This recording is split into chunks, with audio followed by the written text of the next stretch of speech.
নমস্কার বন্ধুরা, সকালের চা আর একটা আমার ফেভারিট বিস্কিট নিয়ে চলে এলাম।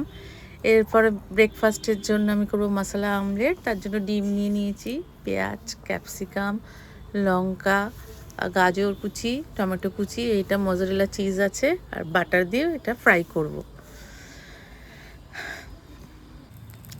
দেখো হয়ে গেছে, সব একসঙ্গে মিক্স করে বাটারে ফ্রাই করে তার উপরে দিয়ে মোজারেলা চিজ দিয়ে দিয়েছি।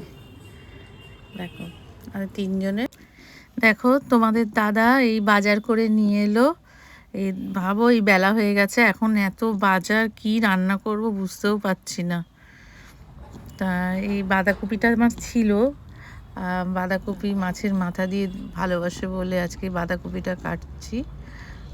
মাছের মাথা নিয়ে নিয়েছি, আলু অল্প আলু নিয়েছি, আর মশলা গোটা জিরে, কাঁচা লঙ্কা, টমেটো, আর এইদিকে নিয়ে নিয়েছি আদা কুচি, জিরের গুঁড়ো, লঙ্কার গুঁড়ো, নুন, হলুদ আর অল্প মিষ্টি।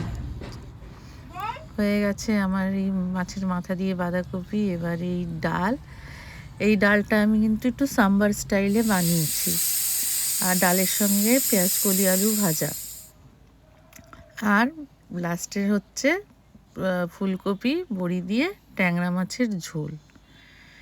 এই হচ্ছে আজকে লাঞ্চ।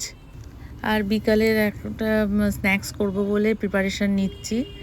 এই চিকেনের এই স্ন্যাক্সটা তৈরি করব, তন্দুরি টাইপেরই, এয়ার ফ্রায়ারে আমি তৈরি করব। তার জন্য একটা পেঁয়াজ, অল্প রসুন, লঙ্কা আর তন্দুর মশলা নিয়েছি।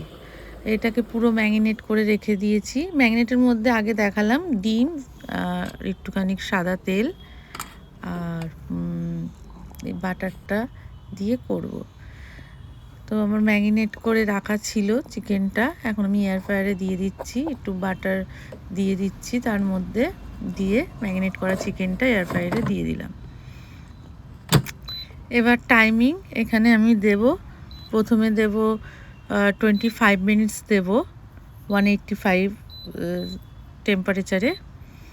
তা মাঝে আমি একবার ওইটা চেক করে নেব, মাঝে যখন চেক করব দেখব ভালো করে সিদ্ধটা হয়েছে কি না, হয়ে গেলে পর তার উল্টে আবার দিয়ে দেব। দেখো ফাইনালি আমার হয়ে গেছে।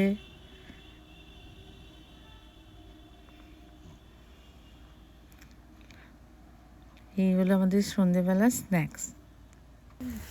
আজকের মতন এতটাই বন্ধুরা, স্ন্যাক্স খাই। এবার পরে তোমাদের সঙ্গে আর একটা ব্লগ শেয়ার করব। তোমরা এই ব্লগটা লাইক করো, শেয়ার করো আর কমেন্টস করো। সাবস্ক্রাইব করতে কিন্তু ভুলবা না।